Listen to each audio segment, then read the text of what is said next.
Hello, and welcome to Communicate to Lead, the podcast that empowers leaders and aspiring leaders to communicate with clarity and impact. I'm Keely Belton, CEO and successful entrepreneur, and your host for today. I'm here to equip you with all the essential tools and strategies to master effective communication and lead your team to success. As the founder and CEO of The Tailored Approach, my goal is to empower you to be the best leader you can be. So sit back, relax, and join me in today's episode as we dive into the art of communicating like a true leader. My guest today is Jeanel Carlson. Jeanel is the co-founder of Oakbloom Marketing. Their mission is to help leaders and entrepreneurs shatter invisible barriers by creating their personal brand story to level up, influence, and build the trust needed to exceed in their career, business, and life goals. Jeanel, welcome to the show. It's so good to have you here today. Thank you, Keely. I'm such a huge fan of yours, as you know, and I'm so honored and privileged that you have me on your show today. Thank you so much. Thank you for being here. The feeling is absolutely mutual. If you do nothing else today, go follow Jeanel on LinkedIn. And she's also on Instagram, but we'll get to that. But yes, everything I've just said is so very Jeanel. So if you need help, you know where to go. Let's start off with the first question. Tell me more about yourself and what inspired you to start your business at Oakbloom Marketing. So my career, I grew up in corporate. I was a corporate gal, in-house doing corporate marketing and communications. And, you go through life, you hit crossroads, and I'm really took on this journey to help break barriers and also kind of own my own destiny. And I'm really passionate about personal branding, partly because in these corporate roles, I neglected it. I was doing it for other people. I was making the executives shine, getting their talking points, giving them the speaking engagements, and they were out front and center with a lot more ability to build trust and credibility as they should, but it did none of that for myself. And it was a huge mistake. And so I'm taking all of those skills and all of my training and years of experience and bringing it to people because I feel like it's not only a strategic marketing role, it's personal development and it's an investment in you. That is such a good point, and it resonates with me. And I'm thinking about all the coaching clients I've worked with this week, and I can echo what you're saying in terms of using their expertise and skills to make their organizations shine, but forgetting to do it for themselves. Yes. What role does a personal brand play in every female leader's career? I think it's mission critical, like I said, because I made that mistake. And here's how I look at it. Also in life, when you look at what's in your control in our lives, it feels like highly anxious and stressful these days because our business, our careers feel so much out of our control. But really, what I love about personal branding is it's you betting on you and you investing in you. And it puts you in the driver's seat and you can take control. So when you face reality and when you're in roles and companies and perhaps we feel stuck, we don't feel seen, we don't feel heard, it erodes our confidence. Same thing can happen on an entrepreneurial journey. Maybe your story's not landing, you're not getting the clients, it erodes your confidence. But when you go out externally and you start building and sharing your unique value, and people start seeing you differently, and then more importantly, you start seeing yourself differently. And that's the true value of the investment in your personal brand. That's really crucial. I think the point that I'm taking from this is me betting on me is help. Not only is it building my confidence, but it's also building my narrative in a way that I can control. It's all about how I want to be perceived. So this is really, really helpful. Yes, 100%. So on your LinkedIn profile, you mentioned that our stories matter. And you mentioned a statistic. You said 82% of people are more likely to trust a company when leaders are active on social media. And that from Oakbloom marketing's perspective, you help your clients develop their authentic personal brand narrative and foundation for trust and credibility. I really love that statistic because it is compelling about trust and social media presence. Can you elaborate on why you think that connection exists? Personal branding, like we kind of just talked about, is the intentional strategic practice of defining and expressing your value. And so that's when you intentionally do that and authentically, you're building that trust and credibility. And then the barrier to entry kind of for people, if they want to hire you, buy from you, whatever, they already feel like more sense of ease. When you're dealing with newness in general, I mean, usually the first instant guard is up. You're not sure. They're not sure. And then all of a sudden you got a personal brand. It's easier. I feel like I already know you already because I listened to you, Keely. Yeah, I mean, I do know you, but still, like that's the kind of the piece of it. So then the barrier and the ease and the authenticity and the connection get more natural and engaged. Authenticity is really critical. Personal branding is not faking it or being an actor. It has to be you and you have to show up as you, but it's intentional. And it does really, I have a lot more stats. Like that's just one of many. There's a lot of really great stats. Well, I love what you just said about being authentic because I wanted to dive into, what are some of the common pitfalls people encounter when trying to build a personal brand? How can we avoid coming across as inauthentic? I mean, I think that's the intentionality and thinking about who you are, what do you want to be known for in your expertise, what you're comfortable with in your voice and your presence. You see some people out there who can be a lot more loony and crazy. It also has to depend on your audience too and their comfort level. So you're trying to meet your audience where they're at, but still being authentic to you.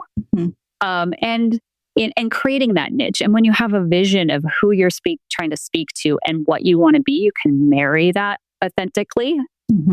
And so that's part of the personal branding journey of telling your story and developing it.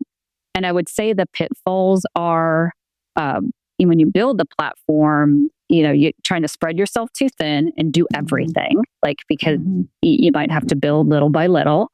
I more fully invested in LinkedIn. Now I'm kind of exploring more on YouTube and Instagram, but LinkedIn has been my primary channel for getting my story out along with my blog and other things. But when you spread yourself too thin and then you lack consistency, that can hurt your personal brand.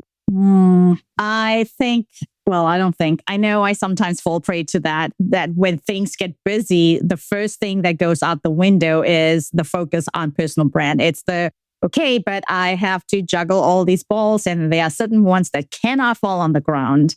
Can you give us a tip or two how to still focus on your brand when it's crunch time? Q4 gets really, really busy and crazy. What can I do to ensure that I'm still consistent on my chosen channel? For sure. I mean, I think when we're entrepreneurs and starting out, our audiences have grace for us because we're wearing all the hats. However, batching and developing things in advance and preparing when you do have the down cycles and getting them scheduled and out is really important. When I was doing my video series, I had to do lots of batches because there's no way I could do it every single day. I had to do 6 at a time. When you're an entrepreneur, you're going to have moments that you're just going to get too busy. So as much as you can proactively create your content calendar, what you want to do and the channels you want to do, and then do batches of work. So you have proactively scheduled out a few weeks in advance. So it gives you leeway. And then if, you get into those crunch times, you're not so inconsistent.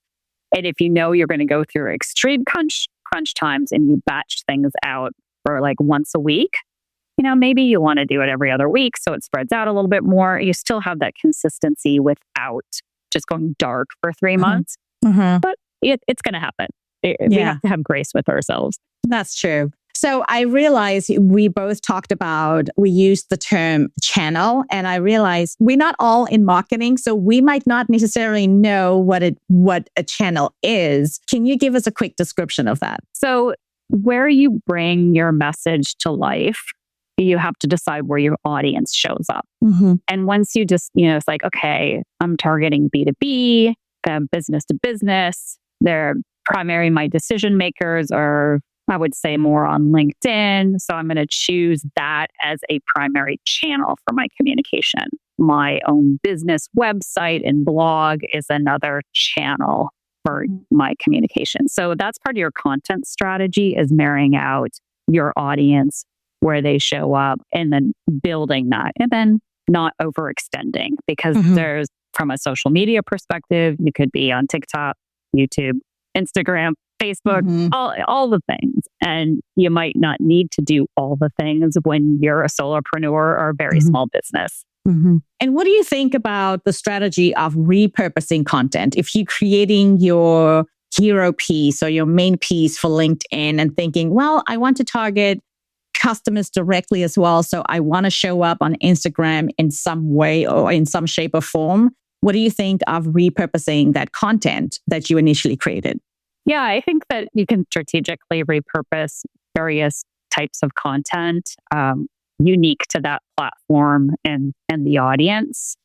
So if LinkedIn is a bit more, I would say, business to business, maybe not as goofy or friendly or what have you, you change the tone a little bit. It can still be the same type of content, but perhaps the thumbnails or covers or things are a little bit different to introduce that. You create different types of, if they're videos, different types of shorts or, reels out of it. So yes, you want to leverage as much as you can, because it's going to be pretty difficult to do net new for every single platform, but you want to nuance it to your audience on those. That sounds good. Thank you. That's helpful. I'm an introvert, so putting my entire personal life out there is definitely not something I want to do or like to do. So how much of someone's personal life should be integrated into their professional brand story? And where do we draw the line? So when it comes to developing your personal brand story, we know that people want to buy or work with people that they know, like, and trust. It doesn't mean you have to air everything about yourself to build that connection and relationship. But I would say some authenticity and vulnerability does help people connect with you. And I think there's ways to do that and still balance a professional way. Because the reality is we're all human and we're experiencing these lots of similar human things that affect us professionally, and that can build connection. So it depends on, of course, what you're trying to accomplish, your goals, and building that intentionality. It can go either way. But it doesn't mean you have to go to the extreme and show all the behind the scenes of everything that's going on with you either. Right. Can you give us an example of vulnerabilities you'd be willing to share, or that your clients have been willing to share? If we're saying, okay, we want to be authentic, we want to share a little bit about ourselves so that we can get the people we're trying to connect with, the people we're trying to do business with, the people who we maybe want to work with. If we want them to get to know, like, and trust us, we have to open up a little bit. But can you give us an example of what that looks like? Concrete example of what have you done? What have you recommended for your clients? Yeah. I like to work with clients to figure out what the why is behind that they're doing what they're doing. And if there's some personal vulnerability or connection that can help bring that to life. Part of what I did, I won't like talk about me and other people's personal stories, but what I did and my co-founder is we went to our why of we do want to break barriers and really break barriers for women, because in the corporate environment, we found when you can't change it, maybe it's time to build your own. And that was a big motivating factor. Appreciative of all of the learning and growth in corporate America, but there is something that you do hit into breaking these barriers, and bypassing it is a big risk, but it's very empowering. So I help tell that story. It's part of our founder story on our blog, and talked about kind of the biases and things that women face in corporate environments. And that was an authentic, vulnerable story. It's not always easy to put yourself out there that way, but there's lots and lots of people who identify and get empowerment from that. And when we tell our stories and more people can identify it, it also brings a sense of relief because when people aren't sharing, you think you're the only one. And now you see this is much more prevalent. And there's a new level of support and camaraderie in building your businesses too. So I think there's a lot of unique benefits and it's scary at the same time. Thank you. What are the key elements of a compelling personal brand story? Are there any storytelling frameworks that you would recommend that my listeners try out? Yeah. So I have done a YouTube channel for Oakbloom Marketing that has a lot of personal branding tips that can go through elements of building your personal brand story. So what we like to do is some exercises at working together of defining kind of your why.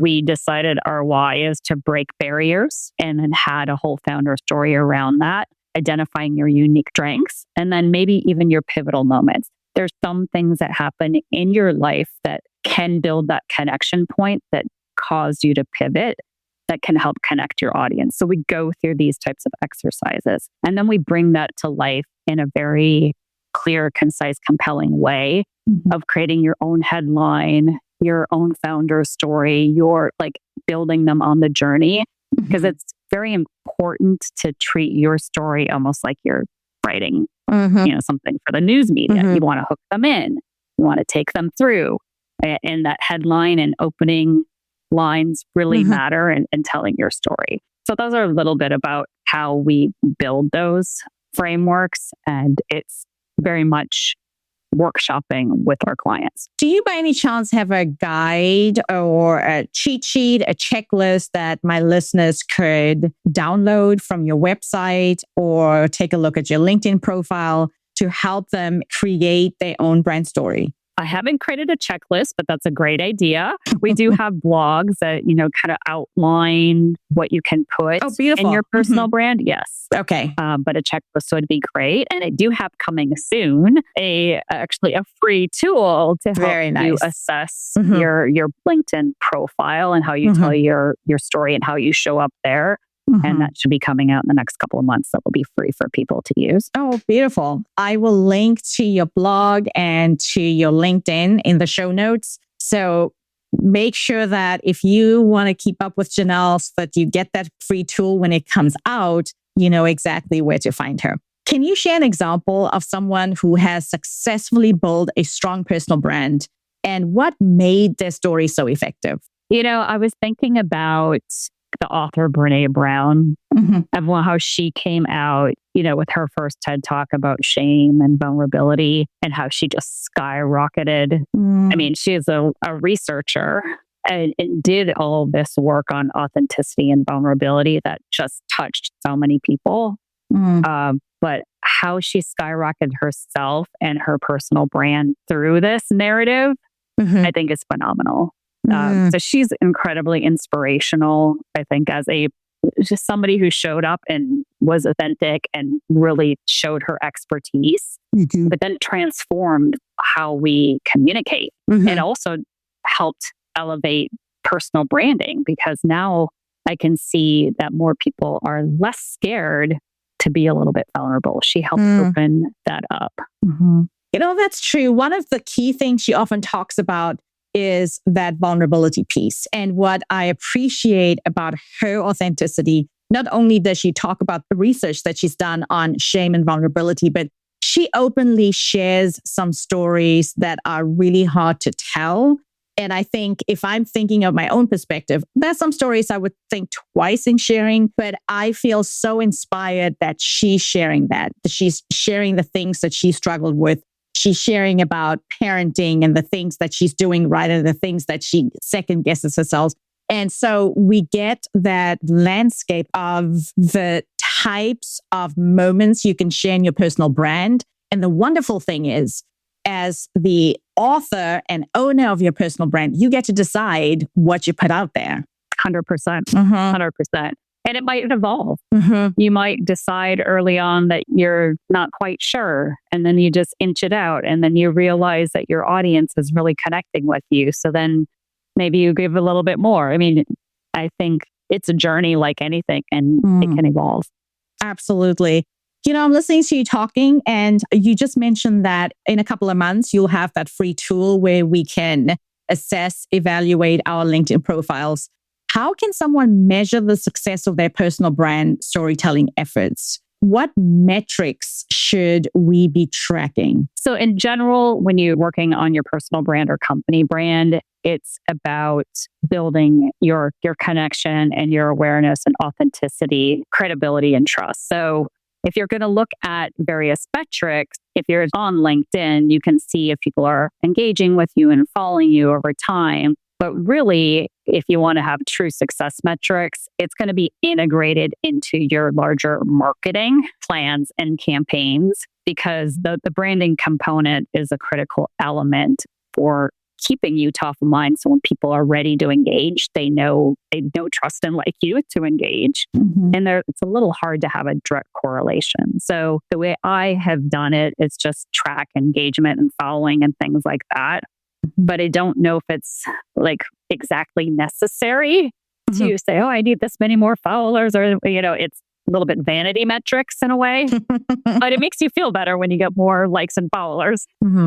That is true. And I appreciate the fact that you said vanity matrix, because that's true. You look at somebody and they have thousands of followers on LinkedIn. You think, wow, I need to work towards that goal. But I think for me personally, as a communications and leadership expert, my focus is one, on the engagement. How many people are commenting and sharing their insights on my posts, number one. And number two, who am I building genuine relationships with? So it's all about the connections instead of the number of followers that I'm amassing. I think it's a little bit vanity metrics because, for example, I did my 30-day video challenge. I got like lower and lower number of comments and likes on them, probably because I was doing it every day. But I went to a conference after, and I had dozens of people come up to me talking to me, saying they watched my videos, but they didn't comment. They didn't like or comment, but they watched them. They understood. They talked to me about it. So you don't know the impact you're making. And if you only correlate it to those metrics, you're going to be disappointed, perhaps. So, we get dopamine from those hits. And then you get depressed when you're not getting them. That's true. And I think, for me, I think it's twofold. One, yes, it is. There are many more people watching and reading without necessarily engaging in the way that shows up on LinkedIn or on any platform, whether it's Instagram, whether it's Facebook, YouTube. It's people are definitely watching even when you don't notice it. But then the converse is the same. The question we have to ask ourselves is, are we engaging with other people's content? When we go on LinkedIn, are we simply going on to post, to share our post and then leave? Or are we taking a few minutes to engage with other people's content? And that's kind of like, it goes both ways. If you want people to engage, you have to be willing to engage as well. 100%. I think that's one of my videos was you get what you give. And so if you really want people to do those things, then you have to give it too. And a lot of folks just don't realize how the algorithm works. And the algorithm works for most of these platforms based on comments. Just the thumbs up isn't enough. And so if you really want to support other people, you will comment on their stuff publicly. And, they're maybe not a comfort level with everyone. They just start consuming without engaging. I think part of it is just certain folks know more how these tools work and others don't. So if you want to support Keely and Jeanel, comment. So here's a question that I often struggle with for myself and with my clients. How can we use social media, whether it's LinkedIn or any other platform, to tell our stories without being overly promotional or self-serving? I really am a proponent of providing value and insight and not a lot of selling. I mean, I think it's fine if you have some amazing, like you did this masterclass. It was amazing content that people need to know about. And it was free. So like, yeah, you should totally be sharing all of that. But people really want to engage and learn. So if your personal brand is about showing your expertise and your thought leadership, it's not like I'm selling Oakbloom Marketing. But I'm sharing the insights that help you hopefully want to engage with me because you got value. And what role does visual content play in personal branding storytelling on social media? Yeah, I mean, we definitely are visual creatures and learn through multiple senses. And you can see that at least LinkedIn, Instagram too, like when you have your selfie out there, it performs better. The algorithm is promoting those things. If you have canned looking graphics that look corporate-y or whatever, they just don't perform as well because people want to engage with people. And they do want to connect with you. That's so true. I find that on any platform, sharing a selfie, even when I'm not wearing any makeup, I'm not wearing my signature red lipstick, people really engage with that. They click. You can even just seeing people click to open up the bigger post. That's where the engagement is coming in versus if I simply share a graphic with a quote. It doesn't have, unless it's a really compelling quote, it doesn't necessarily get the same click rate as the ones where we're sharing about our lives, we're sharing about the beverage we're drinking, or we're out taking a walk and we share the scenery that we can see. That visual aspect is surprising to me that is the content that people want. People are craving a deeper connection, and that is so prevalent. It's so easy to see on the engagement in some of the platforms. 100%. I mean, and also it's the scrolling factor, and people have, way too much content and attention deficit. And if you have something that kind of shows you what you're about to tell them with your imagery, and it's you and not this canned piece, they probably will look at it more. Thank you. So before I let you go, what is one piece of advice you would give to someone just starting to build their personal brand? Well, my advice about personal branding is to bet and invest in you. And so if your company, like if you're working for a company and they have personal development funds, use them and you can put them to work for you. Same with an entrepreneur, like get the coach, what have you, and start the journey. If you need help, there's resources to get the help. And there's like a lot of free resources out there. I'd mentioned that you can start that journey by subscribing to my YouTube channel and seeing all of these personal branding tips. But it starts with you, what you want to be known for, who you're trying to connect with, what your goals are, and then building that foundation of how you want to show up. But you got to start with the understanding that you're worth the bet and you're worth the investment. Absolutely. I couldn't have said that any better myself. Thank you for sharing that. Jeanel, where can my listeners find you and how can they work with you? I would love for them to visit our website, oakbloommarketing.com. On the website, there's links to our social media channels. So I welcome subscriptions and following on all of those channels. And then I'm very happy to have like an initial 30-minute free consult with people if they're interested in learning more. Love to hear the goals and challenges and can help on their journey. So that's how it gets started. And please subscribe because I want folks to be able to get that free audit that's going to be coming out soon. So if you subscribe to our blog, you're for sure going to be able to get access to that very soon. Beautiful. Well, thank you so much for sharing your expertise, for sharing your experiences, and hopefully inspiring all of us to get started. We are heading towards the end of 2024. Now is the perfect time to set ourselves up for success for 2025. It's literally the bar's that low. Do something to bet on yourself. Yes. Jeanel, it was a pleasure. Thank you so much for being here. Thank you. It was so much fun. I appreciate it.